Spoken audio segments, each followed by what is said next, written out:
네, 여러분 안녕하세요. 설 연휴 잘 지내고 계십니까? 설 때 친척들, 가족들, 친구들, 지인들 이렇게 저렇게 동네 사람들 만나게 되지요. 고향에 가 계신지요? 아니면 자식들이 와서 자식들과 함께 계신지요? 그런데 이제 가족들이 만나면 제일 먼저는 아니고 얘기 중에 얘기가 자연스럽게 흘러가는 방향이 있는데 서울시장 누가 될 것 같아? 이런 얘기 주고받게 됩니다. 부산시장은 따놓은 당상인가? 그렇게 말하는 분도 있고 아니라는데 이런 분도 있고 서울시장은 누구야? 아니야, 박이야, 오야, 나야 이런. 그런데 그런 얘기 중에 이런 얘기를 하시는 분들이 있어요. 오는 4월 7일 서울시장 선거도 작년 총선처럼 돼간다. 4월 7일 서울, 부산 시장을 뽑는 보궐선거도 작년 4월 15일 4.15 총선처럼 돼간다. 그런 얘기들을 하시는 분이 있습니다. 이게 무슨 말일까요? 지난 서너 달 동안 다른 데는 몰라도 적어도 서울시장 선거는 안철수 국민의당 대표가 대세론을 굳히게 될 것이라는 발표가 많았습니다. 그런데 이번 주 들어서서 이 판세가 뒤집히는 크로스 전환점을 지나는 게 아닌가, 그런 느낌도 듭니다. 안철수 대표에게는 데드크로스, 박영선 후보에게는 골든크로스. 이렇게 내려가는 사람이 있고 올라가는 사람이 있다면 내려가는 이 직선과 올라가는 직선이 만나는 지점, 여기를 크로스라고 하는데 내려가는 사람이 만나는 그 크로스는 데드크로스, 지옥으로 떨어지는 데드크로스입니다. 올라가는 사람에게는 부활을 하게 되는 골든 크로스, 이렇게 얘기를 하는 것이지요. 돌아보면은 이제 오로지 나는 대권만 도전할 겁니다 라고 말해왔던 안철수 대표가 서울시장 출마를 선언한 것이 작년 12월 20일입니다. 그때만 해도 안철수 대표 지지율이 40%, 이 부근에 근접해 있었고 박영선 전 장관은 30%대 중반, 그리고 나경원, 오세훈 두 후보가 10%대 후반부를 형성하고 있었지요. 아상 대결에서도 안철수 대표가 박영선 후보를 42대 36, 그 정도로, 그러니까 오차 범위를 벗어난 그런 격차로 앞서 있었습니다. 그것이 12월 26일, 27일 여론조사기관 조원 CNI가 조사한 그런 결과였습니다. 여러분, 우리나라에서 치러지는 선거는 크게 봤을 때 이런 흐름을 탄다고 그래요. 이른바 30대, 30대, 30, 333 이런 구조죠. 선거 직전까지 대개 이런 양상을 보일 때가 많습니다. 여권 후보자가 30%, 야권 후보 지지자도 30%, 그리고 부동층, 중간층으로 분류되는 유권자가 30%쯤 됩니다. 나머지 10%는 무응답, 무응답.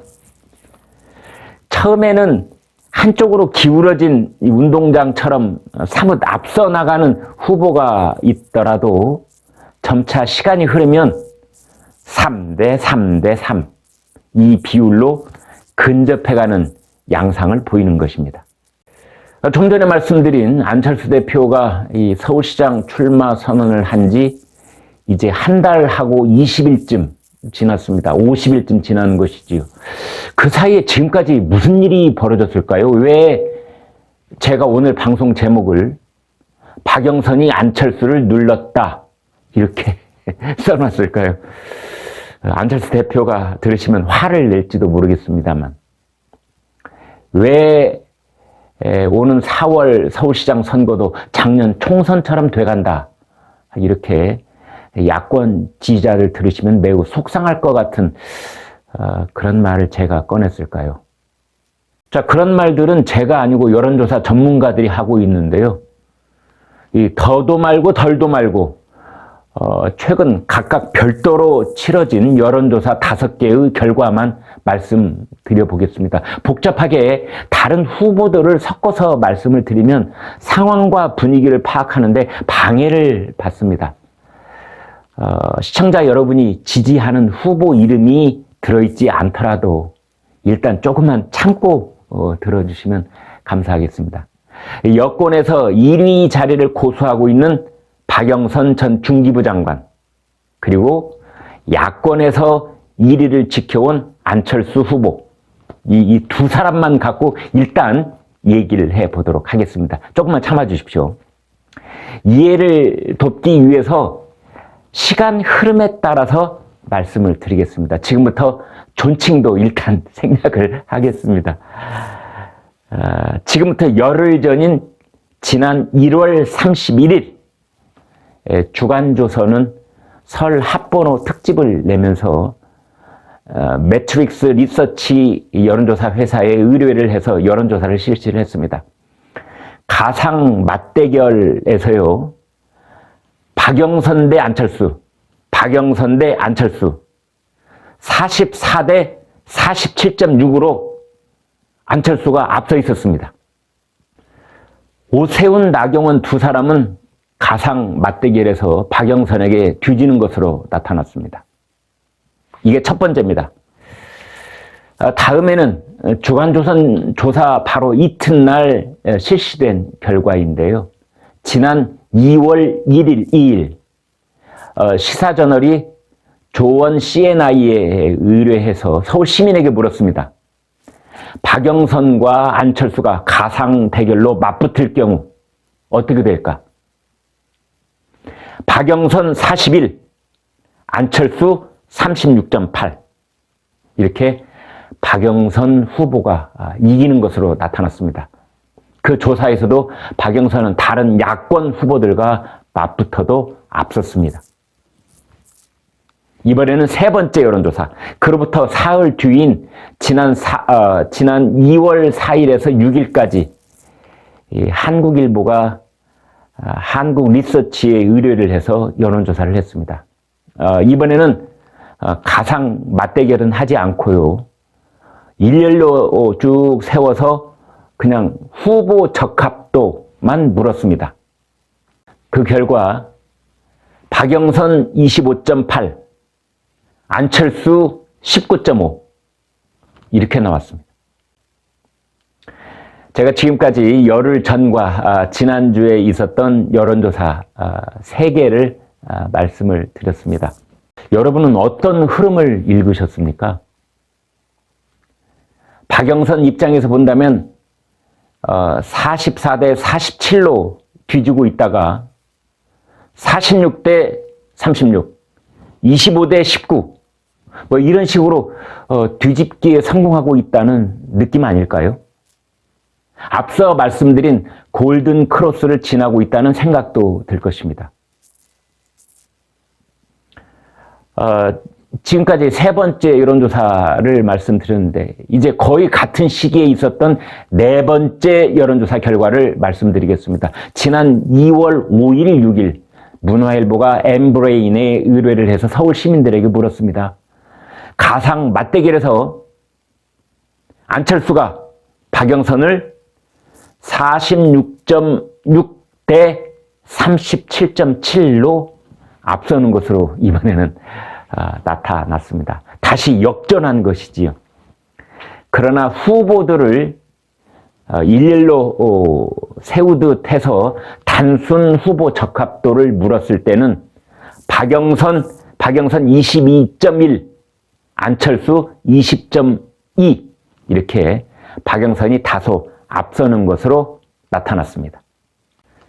이번에는 마지막으로 5번째 여론조사 결과를 보겠습니다. 이번 주 2월 7일, 8일 TBS와 YTN이 리얼미터에 의뢰를 해서 서울 시민 1,016명에게 물어본 결과입니다. 후보를 일렬로 세우는 단순 적합도에서 박영선 26.2, 안철수 19.0. 그리고 가상 맞대결에서 박영선 대 안철수는 38.9 대 36.3이었습니다. 오차 범위를 벗어난 결과도 있고 오차 범위 안에 있는 격차도 있지만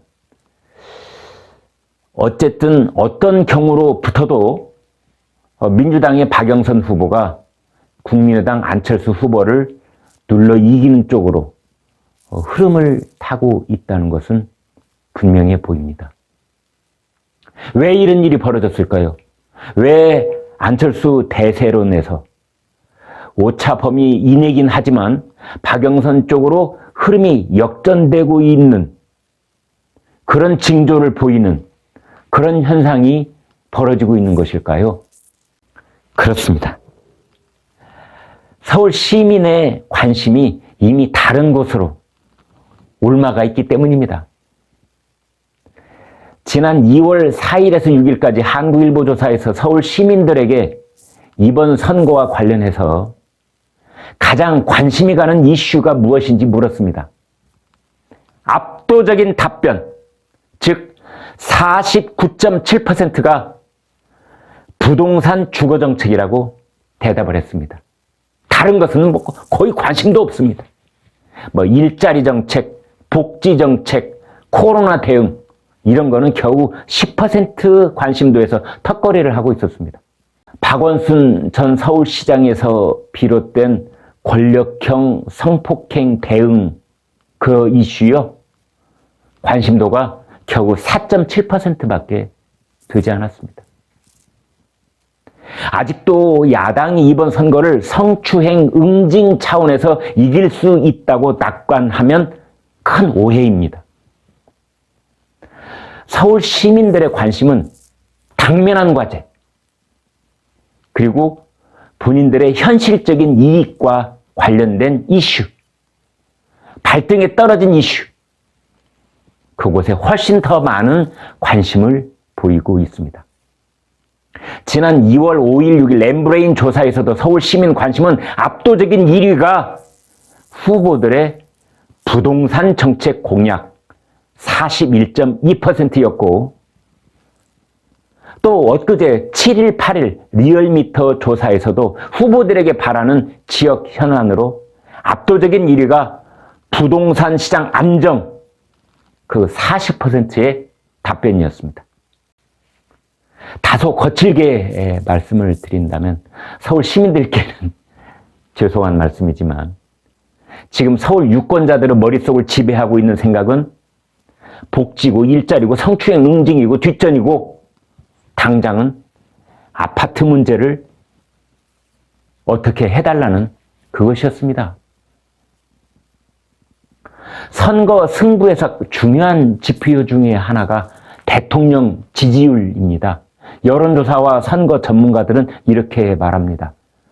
대통령 지지율 45%가 선거 승패를 가르는 기준이다. 자, 여기서 조선일보 여론조사 전문기자 홍영림 부장의 말을 들어보기로 하겠습니다.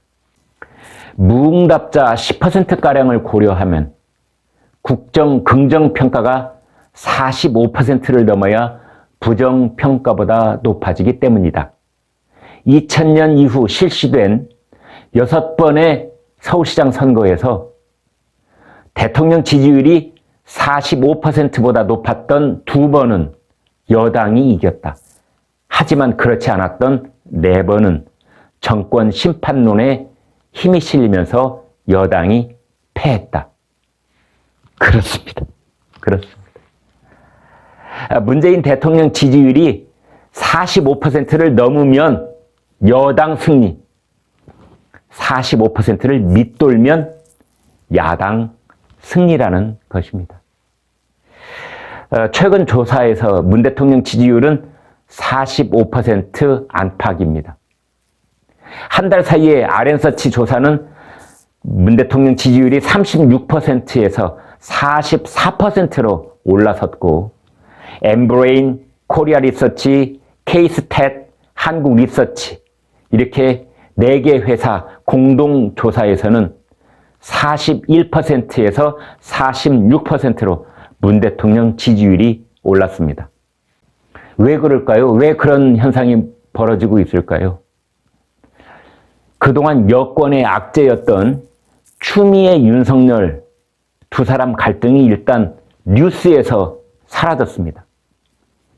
그리고 지금부터 4차 재난지원금, 자영업자 손실보상, 뭐 이런 이 돈보따리 풀기, 돈 풀기의 약발이 계속 먹히고 있는 그 중에 있습니다.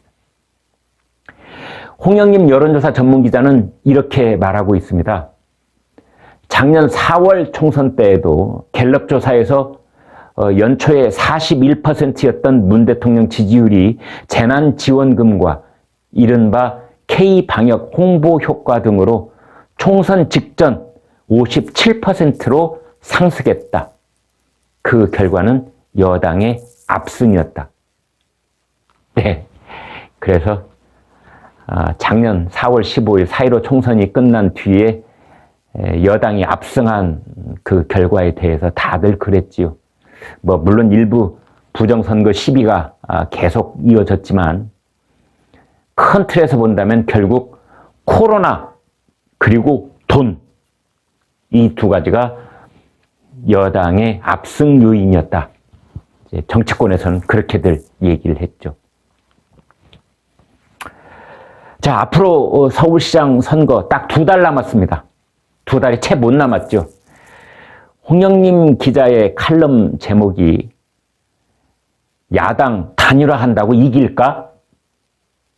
그거였습니다. 야권이 단일화에 실패해서 3자 구도로 간다면 박영선 후보에게 필패한다는 것이고요. 설령 야권에서 안철수, 나경원, 오세훈 셋 중 한 사람으로 단일화가 된다고 해도 여권 후보를 이길지 말지 간당간당하다는 뜻입니다. 서울 시민들은 박영선, 우상호, 안철수, 나경원, 오세훈 이들 중에 누가 아파트 문제를 더 잘 해결할 수 있을까? 저울질하고 있는 것은 아닐까요? 네, 오늘 제가 말씀드린 저의 서울시장 예상과 그 분석에 공감을 하시면 구독과 좋아요를 눌러주시면 감사하겠습니다. 고맙습니다.